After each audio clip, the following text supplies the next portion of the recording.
Welcome to this episode of Blended, Blessed, and Always a Mess. I'm Aric. And I'm Angie. We are married with a ton of kids. We have 6 kids total. He has 3 and I have 3. My name's Hallie and I love riding horses. I'm Lexi and I love agriculture. My name's Carter and I love eating. My name's Chase and I love lifting weights. My name's Summer and I love spending my parents' money. I'm Dane and I love baseball. Our show is about our blended, blessed, and always a mess life. And our hope is if you find yourself in the same situation we are in, that by sharing our story, all the fun and all the mess, the challenges we are experiencing, it will give you some inspirations, laughs, and community, knowing you are not alone in this mess. We appreciate you spending time with us. Let's dive in. This episode of Blended, Blessed, and Always a Mess is sponsored by the children's book Feathers Matter. As our kids grow up, they face challenges in their life, and knowing their self-worth and their value is crucial to face the headwinds. Purchase this beautiful story to read to your kids and grandkids and start the conversation with them at a young age. They are worthy, they matter, and their feathers matter. You can find the link to order on our Blended, Blessed, alwaysamess.com page. Mention code #blessed for an autographed copy. Welcome to this week's episode of Blended, Blessed, and Always a Mess, where first we just want to say we're sorry we didn't get an episode out last week. Feels like maybe about once a year we miss a week, and that was last week. I mean, I don't know how to explain it, Ange, other than we got through the trial, and that was what our last podcast was about, was the verdict. And things, we took the kids on vacation, big family trip with your mom and dad like we do, trying to decompress and doing the best we can. But there were also a lot of heavy things that we were dealing with last week. And so it didn't happen. We tried to focus on ourselves and our family. Yeah, there was a couple times where it was like, okay, we should record the podcast tonight. And then I couldn't. I just didn't have it in me and the energy. We want to make sure that we bring the right focus and the right message to our listeners. And I think we just needed that week off. Yeah, we were on vacation, so we might as well take it from everything. That's kind of what happened. But we are back this week. And the fact of the matter is, you've written a beautiful blog post in the last couple of weeks that we'll talk about a little bit later on in this episode. We've seen lots of signs from Hallie over the last couple of weeks that are always super welcomed. But just to start, I think one of the most obvious things we can say is that we live in a really divided world. Yeah, whether it's the politics of Democrat or Republican or pro-gun, anti-gun, city, country, faith believers, non-believers, leaders, followers, like everyone feels a divide. Hell, I feel like my life is divided of this before Hallie and after Hallie. And so you put yourself out there on social media to be passionate about your mission, and you take the risk of opening yourself up for other people's opinions. We live in a free world, and that's the beautiful part of it, is people can say what they think. And I think for us, I'm very passionate about women and their self-worth, and passionate about narcissism. And we've shared a ton of our grief journey, and even just blending our families, how incredibly difficult that is. Hell, even when you get divorced, there's divide, right? People have to take sides and all of that. So definitely understand that. And it's also okay that people don't understand our side of it. We can appreciate that and understand that there's a divide. I think that's a great way to say it, is that no one's ever going to see 100% eye to eye on any topic, much less something like what we're dealing with and going through right now. And with that being said, I think it's very clear that easy to tell who has lost a child and who has not lost a child. Fair to say? Oh, totally. And that's not something that we can ever explain. There was definitely last week a ton of social media posts around, both sides of the verdict and what happened, and people not agreeing with my voice and my message, and that's okay. A lot of statements like, well, he loved her and we should just move on, and somehow thinking that makes the accountability and what happened, it should just be okay. And I will never be able to make people understand what the depth of pain it is to lose a child. You just can't imagine. And I think our brains protect us from being able to imagine that. And I could try to explain it till I'm blue in the face, and it's not going to matter because people don't understand. And that's a level of acceptance for us to know that's just a situation. And I would say I never thought when I was younger who I would be today.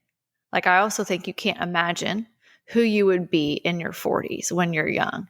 And when I was younger, and I think we all go through this, especially women, I thought that acceptance and fitting in was the thing to do.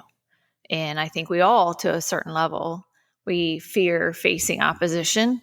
We fear being judged. We fear being rejected. I think everybody feels that and has a fear for that.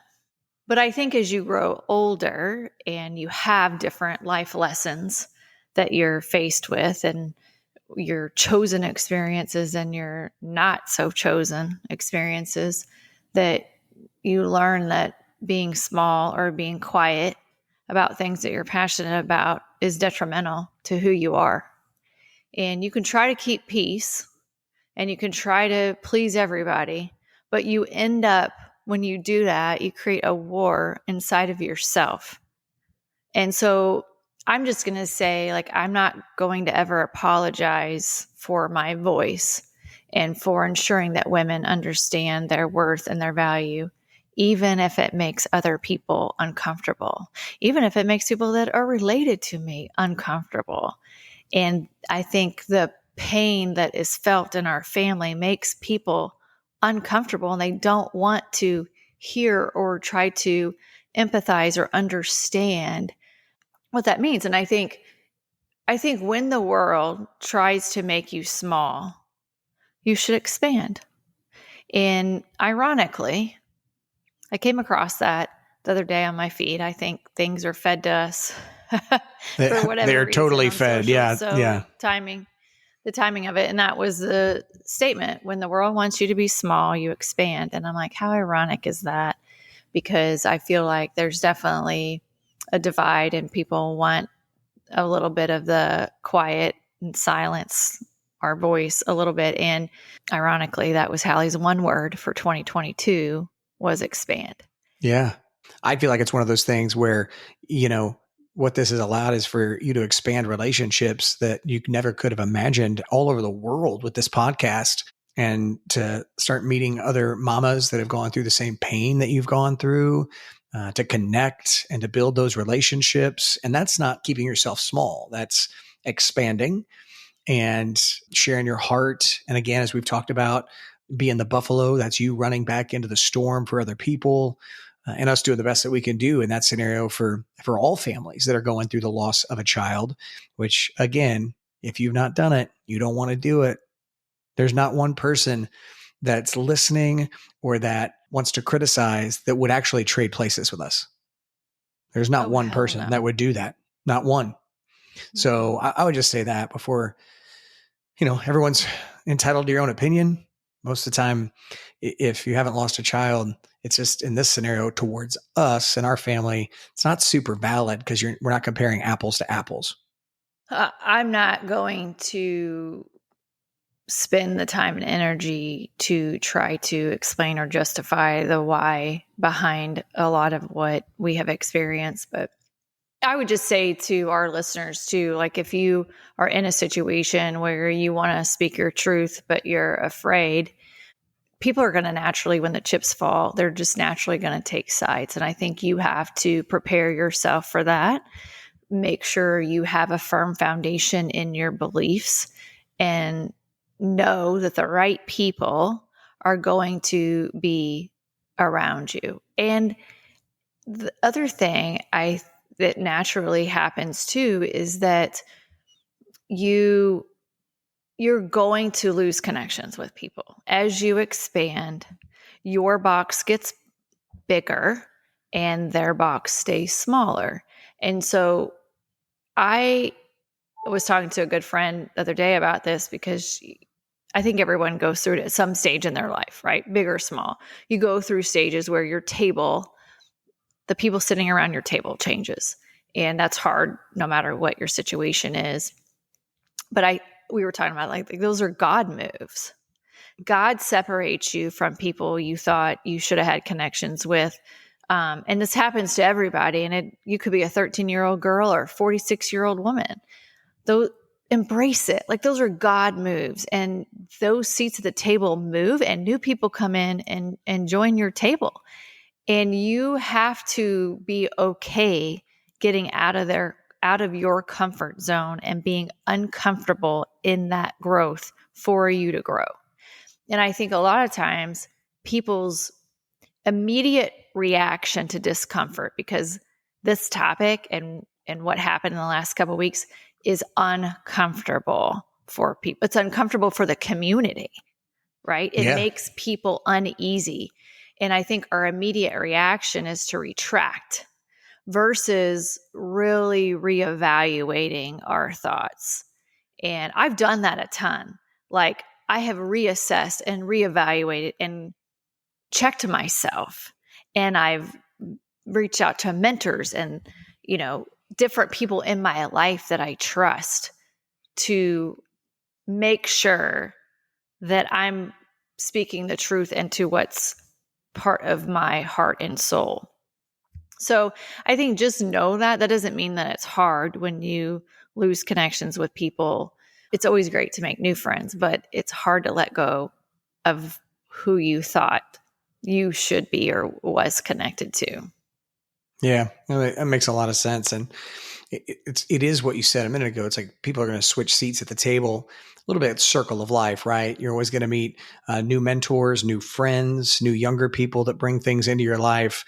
And you have to be okay with that. And that's part of growth mindset that we talk about so much on this podcast ever since we began it almost 3 seasons ago. And so having that growth mindset allows us to continue to move forward and expand the box. And as we mentioned earlier, like it's allowed you to meet a lot of really beautiful mamas with broken hearts and really speak into their souls. Yeah, I definitely feel like my sails of my boat and the direction I'm going and my focus has been completely readjusted, and it has removed others. But I think it's trusting God that he's making the moves for you. It's that quote, like God doesn't cause pain without allowing something new to be born. And, we were going through a lot of this challenging stuff a week or two ago as like the aftermath of the verdict. And I did write that blog post of like, there's 2 families involved, right? And while there's a lot of similarities between the families in that both families are going through a lot of pain, so I will never discount that. So it's 2 families struggling. There's 2 sides to be taken. We both want to protect our kids. We both are uncertain about the future. We both pray to God for help. But there is a stark difference in that they can still hug their child. They can still talk to their child. They were there when their child took his first breath, and they don't have this soul-crushing memory of their son taking his last breath. Like I replay that every day. I replay her moments of her life. And that's, if you've lost a child, like that's your way of keeping them alive. And so they don't have that. They don't have their son's ashes on their dresser.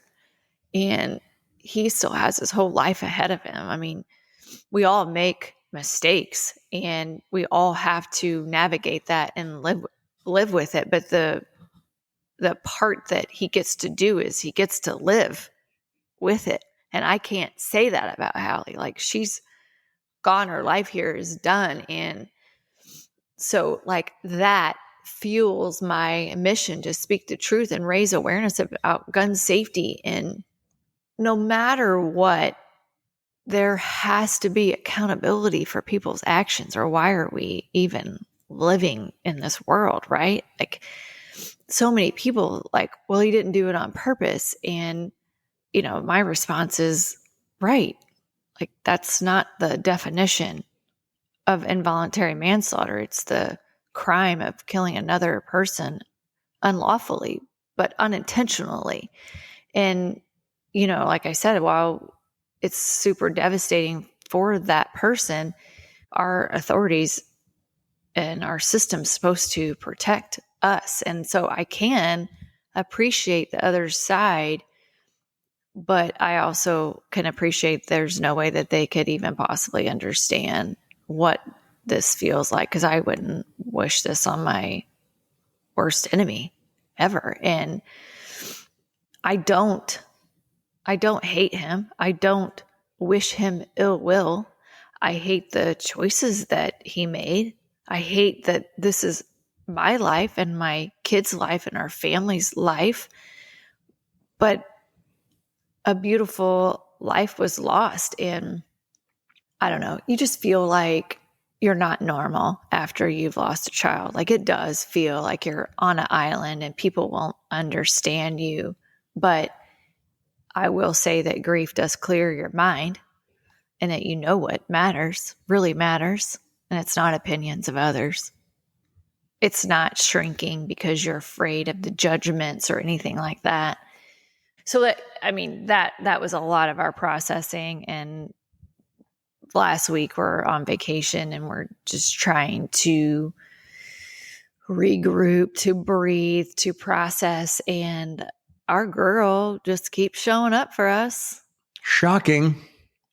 She's all powerful. Like, I had one mom say, gosh, I really look for signs now, because you talk about signs all the time.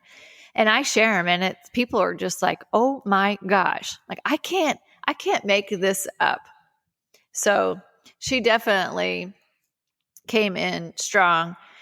One crazy one that happened the week of her trial.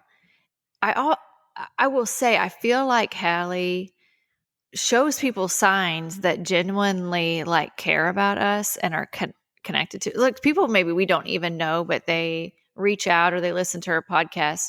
Like, I feel like she knows when people are really connected to us, and then shows them signs. So it's so cool when it happens. But I had one of our listeners, I call her the cupcake lady, because she makes amazing cupcakes. And she would make cupcakes for a wedding, and we have special events. I always have her make cupcakes, and such a faithful, beautiful soul. And she sends me this text, and they are car shopping in St. Louis. And it's a business card of a sales guy with the absolute craziest name. His name is Phoenix Phillips. Oh my gosh. Phoenix is the horse.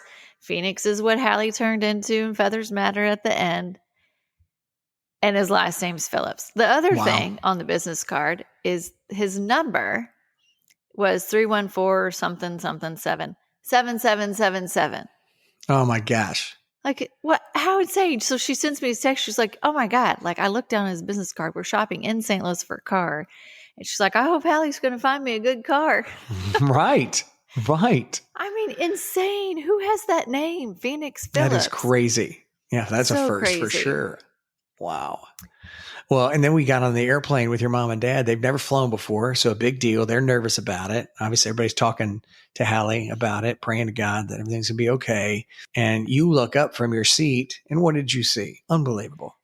Yeah, so 2 rows up, this guy has his hat on backwards. So had he not had his hat on backwards, I would never have noticed his hat. I actually noticed it and didn't say anything, because I feel like sometimes our kids get annoyed because we're always like, oh, that was Hallie, or here's a sign for Hallie. So I'm like, I'm not saying anything. And actually Chase leaned over. He was a row over sitting with my dad. He leans over. He goes, did you see that guy's hat? And I'm like, I did see it. But it says HP on it. So I take a picture of it, because Mom couldn't see it where she was sitting. And I'm like, hey, do you think Hallie's with us? Look at this guy's hat. And she's like, oh my gosh. Well, the wilder part of that even is I posted on my story, and that the day before I was in St. Louis for work. And so I was in a meeting with a lady that I work with, and I was talking to her all about what had just happened with the trial the day before. So this was on Thursday. Wednesday was the verdict. This is our life. Like, you don't get time to just take off, right? Like, we have the verdict on Wednesday. Thursday, I'm in an all-day meeting in St. Louis. So I'm, talking to her about it. I have this whole army at work. It's beautiful, like people that care about our family. And anyway, so I was talking to her about it.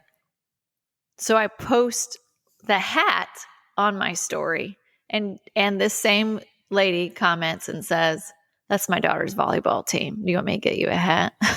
Like, what? Unbelievable. So crazy. It is unbelievable. But you had one too. We might have shared this. Yeah, I think we might have shared this last week in our episode. I don't think we did. If not, it's new. And if you didn't hear it, here we go. But the day of the verdict, it was nerve-wracking for everyone. And I was out on a walk on the trail, and there's all this greenery and trees, but there's one tree in front of me, and it is as dead as can be. Big tree. Everything on it's dead, except I'm getting squawked at by this bird. And I look up at the very top of it was this oriole. And, they're black, they're orange. You don't see a lot of them in Missouri. I have this year for some reason. And I just thought, this is really weird. Like, this one tree has this oriole that's squawking at me. All the other trees are full of leaves and beautiful. And so I look up, because I think birds have a lot of symbolism. And so I look up the meaning of an oriole, and it was basically said, the start of a new season in life where you're about to turn the page from one chapter to the next, and you're going to start having good things happen, and positive things are about to start coming your way. Then, of course, later that day, we got a very positive verdict. And I just felt like that oriole was meant to be there to squawk at me that day, make a little bit of noise for sure. Get your attention. 100%. Sure did too. And then we were sitting on the beach. I've never seen this before. We looked up, sunshine. There was always some clouds in the sky, no rain. And up in the cloud, like attached to the cloud, was like a rainbow, but it wasn't like it didn't arc. It didn't have the arc of a rainbow. Like, it was just like these. It was just in the clouds. It looked like it was just stuck in the clouds. And it was beautiful. And it was there for a long time. Yeah, it didn't come and go. Like, I feel like 20 plus minutes it was there. And as it went on, like, some of it was like very orange and kind of looked like a feather almost. Mm-hmm. Lots of blues. It was wild. I think we were mesmerized by it. I think that was the same day. So the beaches are packed. I mean, they're like 4 rows deep of chairs. And that day, we didn't get out there until later in the afternoon. Normally, we try to put chairs out early and sort of save a spot and then go to the beach. And we didn't that day. And my mom and I think Summer and Lexi were going to the beach. So I didn't have anybody else with them. We were coming later. And my mom was walking to the beach, and she's like, all right, Hallie, find us some seats. And so my mom walks to the very front, the very, where the beach meets the ocean, because she wants to be right there, not 3 rows back. And this sweet lady was like, hey, are you looking for chairs? We're leaving. You can just have the spot right in front of us. So we're right there. And she's like, oh, okay, thanks, Hal. We just talked to her all the time. I mean, you guys had signs too whenever you went fishing. You went on a little fishing excursion. I took Chase and Dane deep sea fishing. And I've had this captain before when I took Carter on the trip last fall. And he is in the special forces, and took a picture of him and Chase together. And you immediately are like, what? Look at his hat. And he was in like the 7th Infantry of Special Forces. I had a big 7 right there.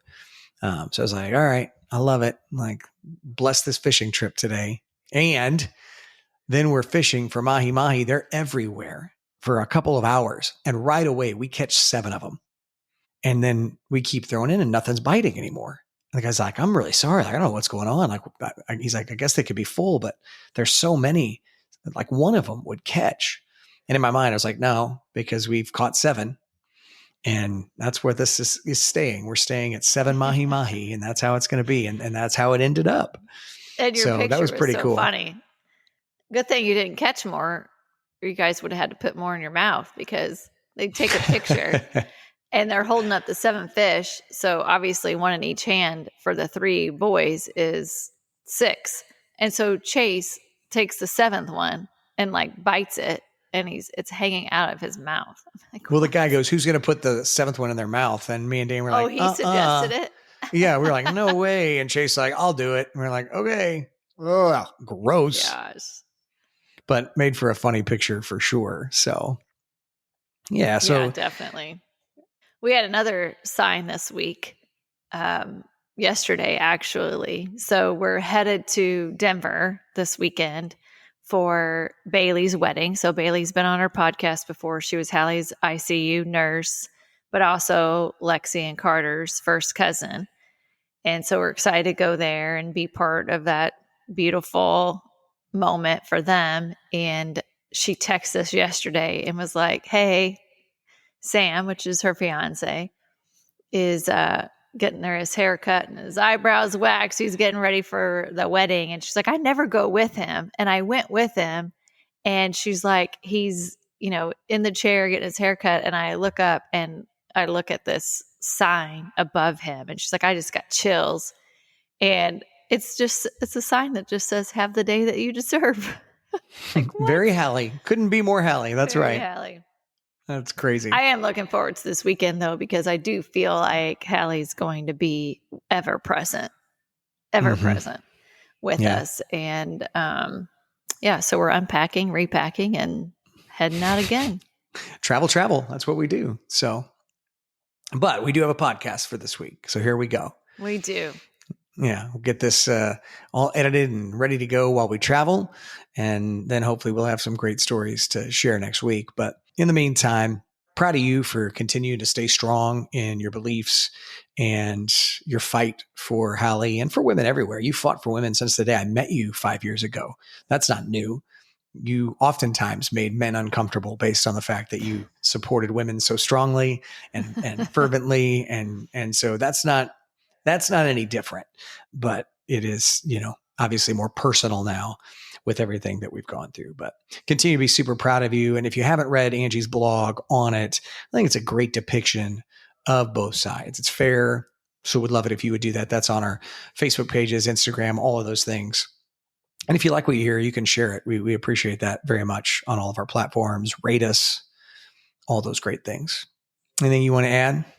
No, I think the only thing is just recapping. If you take away one thing from the episode today is like, if you have something to say and you're afraid of judgments, don't let the world silence you.